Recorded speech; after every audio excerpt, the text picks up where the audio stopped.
Serge Lamberger est né en 1922 à Skierniewice, en Pologne, dans une famille de militants communistes. Le père est contraint à l'exil et rejoint à Paris Stéphane, sa fille aînée, en 1936. L'année suivante, la famille emménage dans un appartement rue des Immeubles Industriels, cette rue qui sera pendant l'occupation le grand foyer des francs-tireurs partisans de la main-d'œuvre immigrée, les FTP-Moy. Le 14 mai 1941, Serge Lamberger est l'un des 3430 juifs polonais, 123 juifs apatrides et 157 juifs tchèques arrêtés à Paris sur convocation, le billet vert.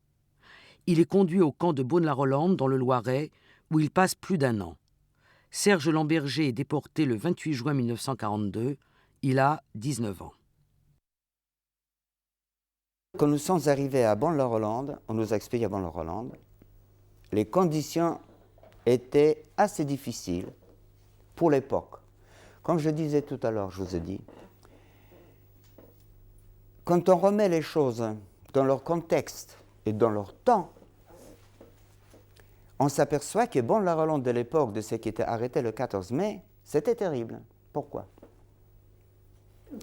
On a arrêté des gens, nous étions le premier juif, oui, hypocritement, soi-disant pour vérification de papier. Parqués dans des baraques avec de la paille, sans aucune hygiène. Il fallait avoir déjà le courage, le soir, quand il est venu l'automne, l'hiver, d'y aller jusqu'à le water qui était à 100 mètres plus loin, avec des trous uniquement de l'extérieur.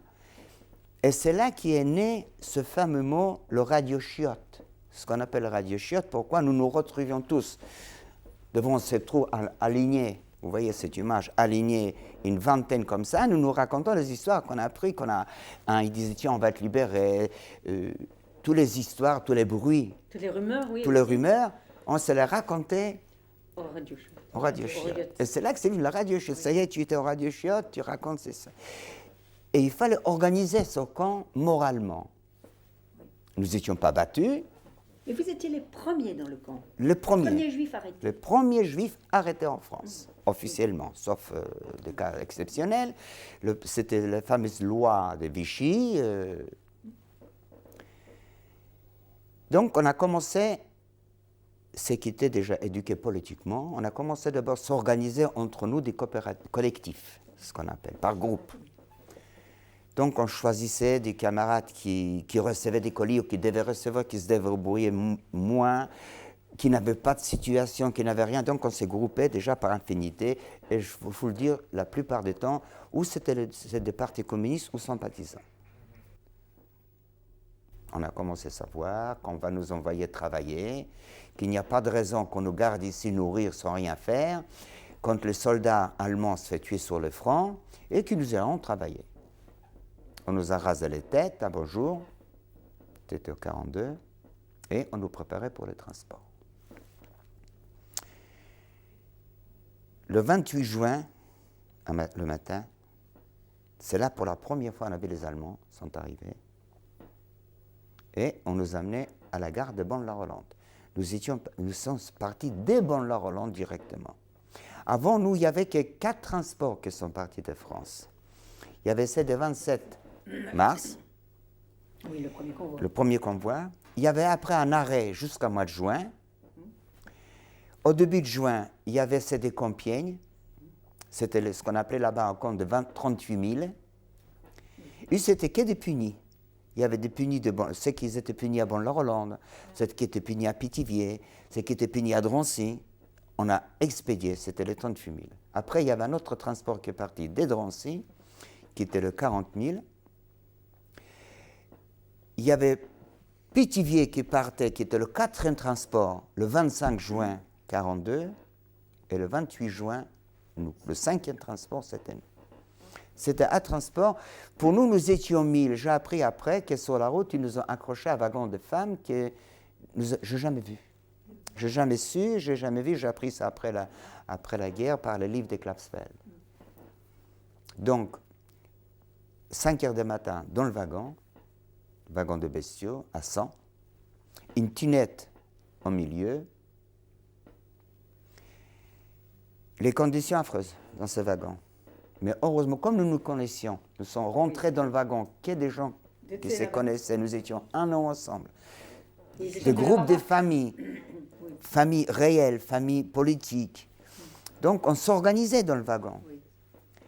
Chacun à son tour allait vers la petite lucarne pour respirer. Et pendant 2 jours, des nuits, le 3e jour, nous sommes arrivés. Et déjà, en arrivant sur la route, à quelques kilomètres de notre destination, que nous ne savions pas encore où, on voyait déjà des gens travailler sur le route rayée, et que nous ne savions pas encore à l'époque, avec ici capots, ce que c'est, qui donnaient déjà des coups, et on se disait déjà entre nous, où est-ce qu'on va? Où on tombe ici?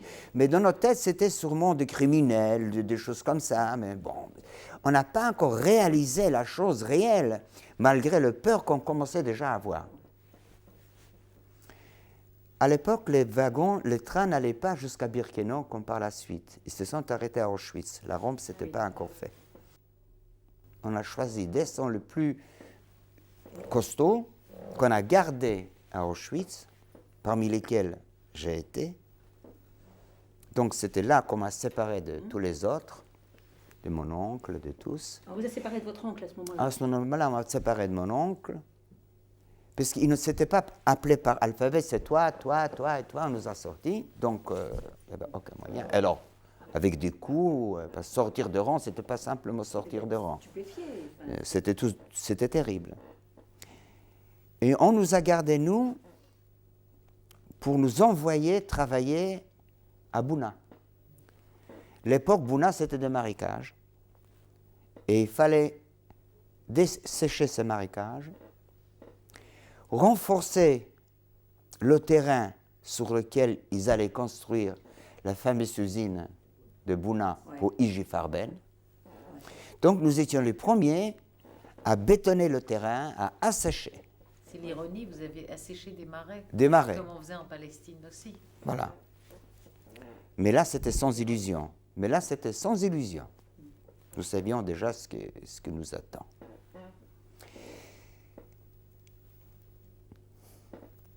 Donc, tous les matins, à 4 heures du matin, on partait dans des wagons de bestiaux au travail.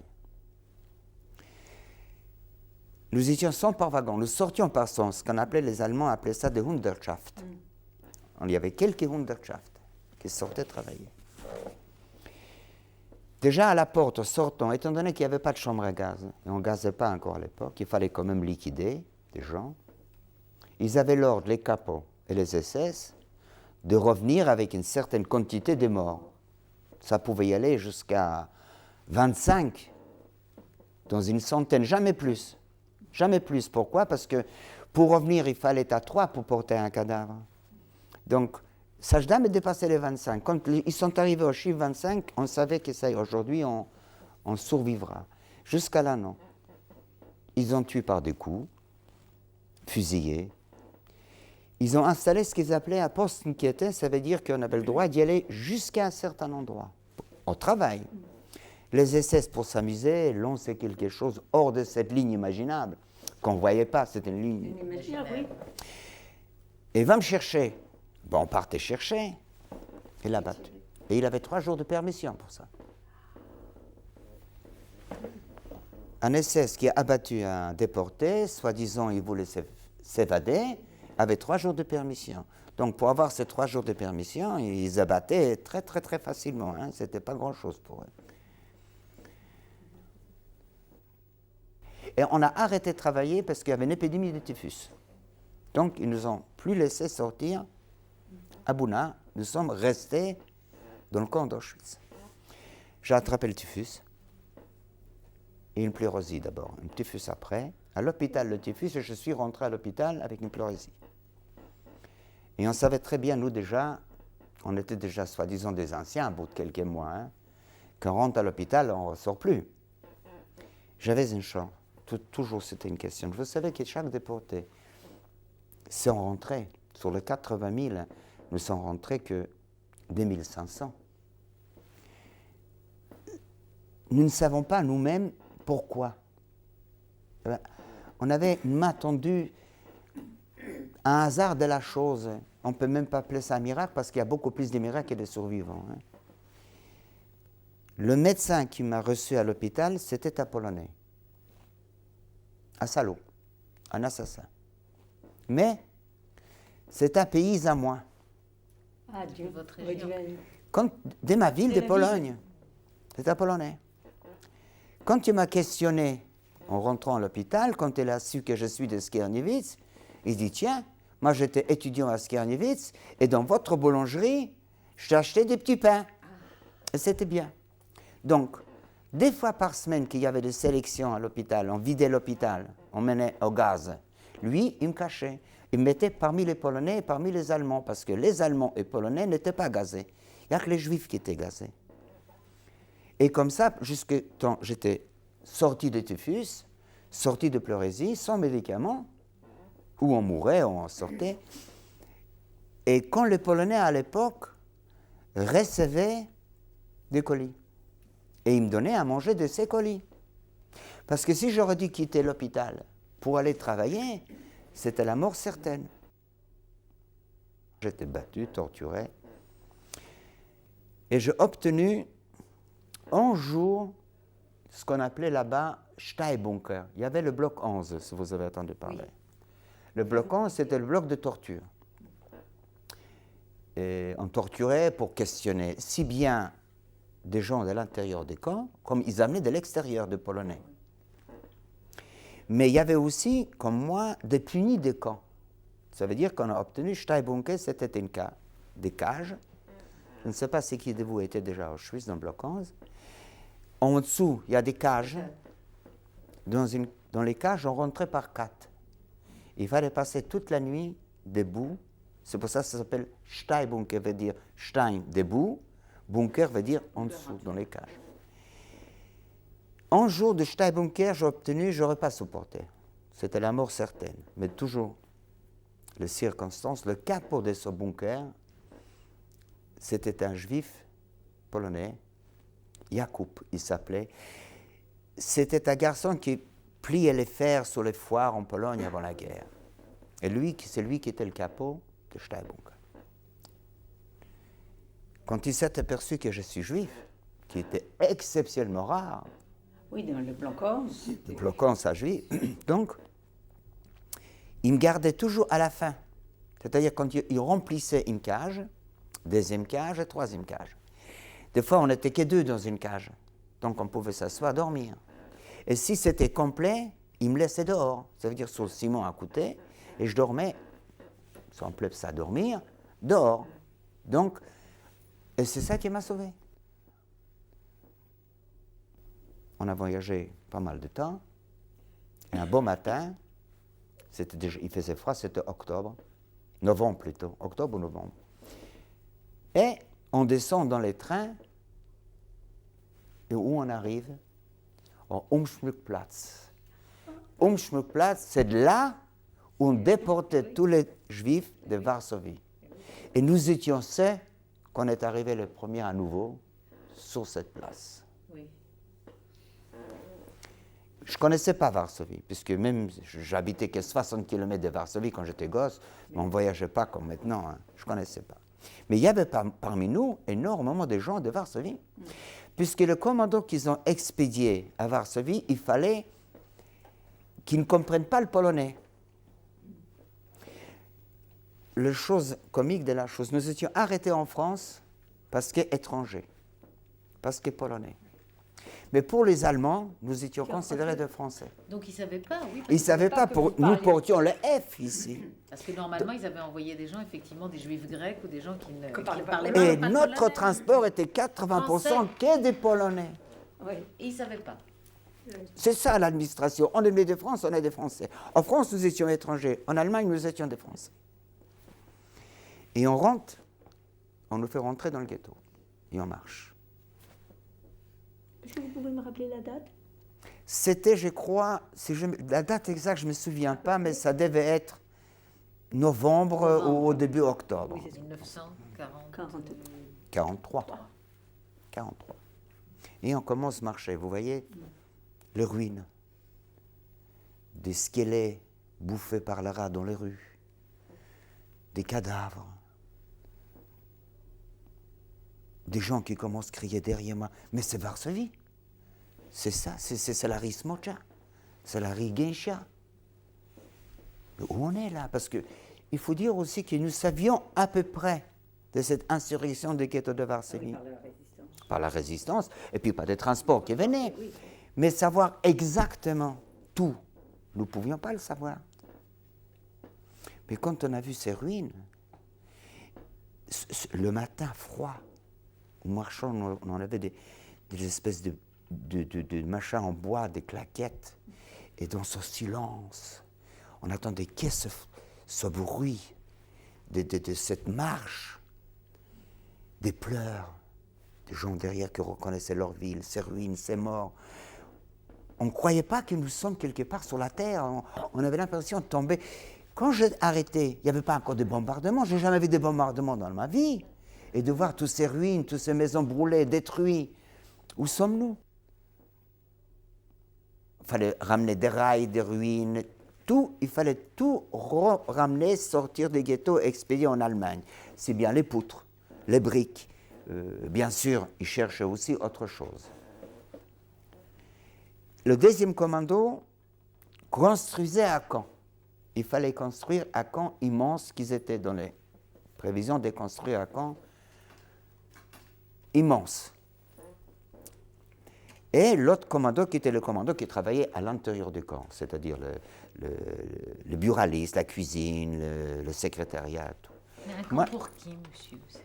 Il voulait construire un camp pour quoi? Un camp pour des déportés, pour ramener plus tard un autre camp plus grand.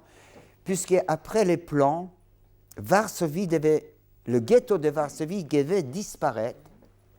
À la place de ce ghetto devait y avoir un jardin et un grand camp de concentration qui était juste sur le mur des cimetières juifs à la rue Gensha. Et ils pensaient continuer de ramener des autres déportés, agrandir ça. Et le Varsovie, pour eux, Varsovie devait être tout petit, apetisser le maximum de Varsovie, pour que, ils sont toujours dit, si longtemps qu'il y aura Varsovie, il y aura des insurrections. Donc, ils voulaient, un jardin. Jardin. Et notre travail était le déblayement, sortir tout, brûler d'abord tous les cadavres que nous trouvions dans les rues. Et ils nous ont envoyé dans les commandos de chercher, ces commandos qu'on avait de l'ordre de chercher. On descendait souvent dans les caves. Hein. Ils n'osaient pas descendre dans les caves, les Allemands. Ils nous faisaient descendre. Quand nous, on descendait, on parlait yiddish entre nous. Parce que si jamais il y avait encore des survivants dedans, qui ne craignaient rien, et que nous, aussi pour notre vie. D'ailleurs, on a trouvé des survivants. D'abord, on a trouvé des traces des survivants. On voyait qu'il y a quelque chose qui se passe ici de la nuit. Et quand on pouvait se débrouiller pour ramener un peu à manger ou des trucs comme ça, nous cachons là-bas, un petit peu plus sur certaines hauteurs des immeubles, pour que le rat ne le bouffe pas. Et on voyait 2-3 jours après que c'est disparu. Donc, un beau jour, ils ont trouvé un frère et une sœur qu'ils ont amenés chez nous dans le camp. Il y a le rapport de l'Allemagne qui est venu de les fusiller. On les a fusillés. Pour vous situer la chose, déjà pas mal des mois après l'insurrection, ils vivaient encore dans les bunkers. Un autre jour, on a trouvé un couple qui était caché dans un immeuble détruit au 2e étage, mais sans escalier. Ils avaient des systèmes de descente avec des échelles. Ils les ont emmenés dans le camp, à eux, on les a pendus. Publiquement? Ah oui. Toujours, quand il y avait des exécutions dans un camp, il fallait que tout le camp soit là et regarde. Il ne fallait pas avoir la tête baissée. Puisqu'il vous posait la question publiquement, il y avait parmi nous un grec qui s'appelait Saoul, qui a tenté une évasion et que ça n'a pas réussi. Il a reçu une balle dans la cuisse, on l'a amené dans le camp, on l'a soigné et l'ordre est venu de le pendre. Donc tout le camp devait assister à la pendaison de Saoul. Parmi nous, il y avait son frère. Et nous, on a encadré son frère pour qu'il il ne crie pas pour qu'il hurle pas quand on a pendu son frère. Et si jamais ils se sont aperçus qu'ils vous baissaient la tête de quoi que ce soit, on recevait des coups presque jusqu'à nous tuer. Il fallait regarder l'exécution. J'ai quitté Varsovie le 31 juillet 1944. Quand les Russes se sont arrêtés sur la Vistule. D'ailleurs, nous pensions d'être libérés d'une minute à l'autre. Nous savions que les Russes sont là. Puisque le soir, ils éclairaient notre camp. Mais politiquement, nous ne comprenons pas pourquoi ils ne viennent pas nous libérer. Et les SS nous ont sortis des camps. Et on est parti. On est parti à pied. Nous étions à peu près entre 4 000 à 5 000 déportés. La déportation, on ne peut pas la mesurer. 4 ans déportés, ou 5 ans, 4, 3 ans, 2 ans. Il y a des gens qui étaient déportés qu'une journée. Ils ont subi, ils sont morts. Mon bon-père, il a vécu que 3 mois. Et c'était déjà beaucoup.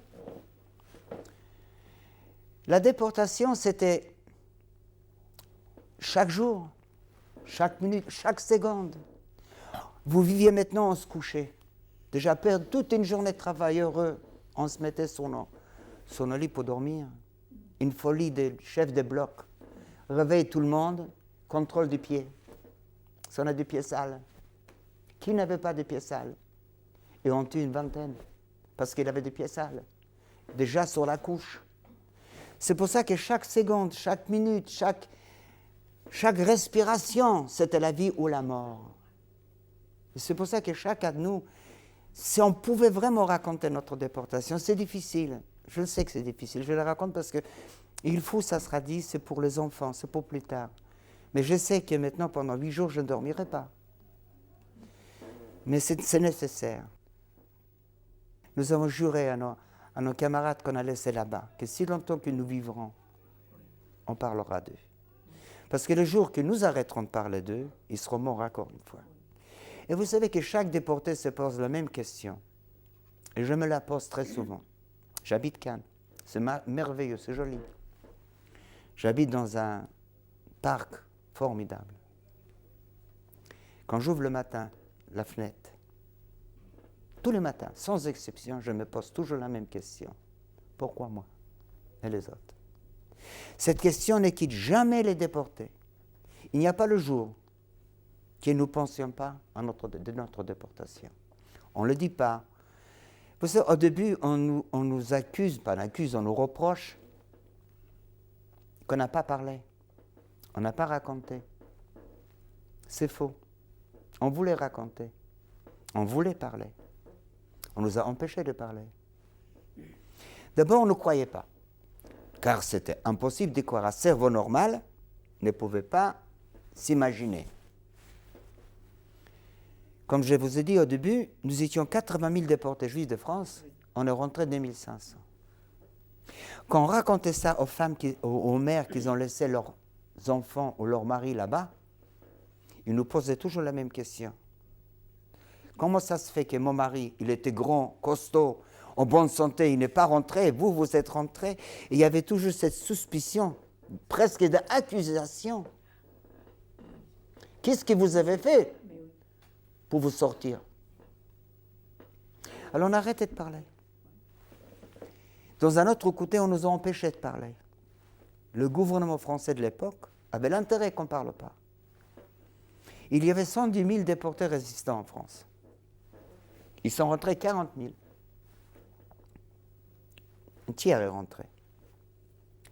On a beaucoup parlé d'eux, c'était formidable. C'était la France combattante.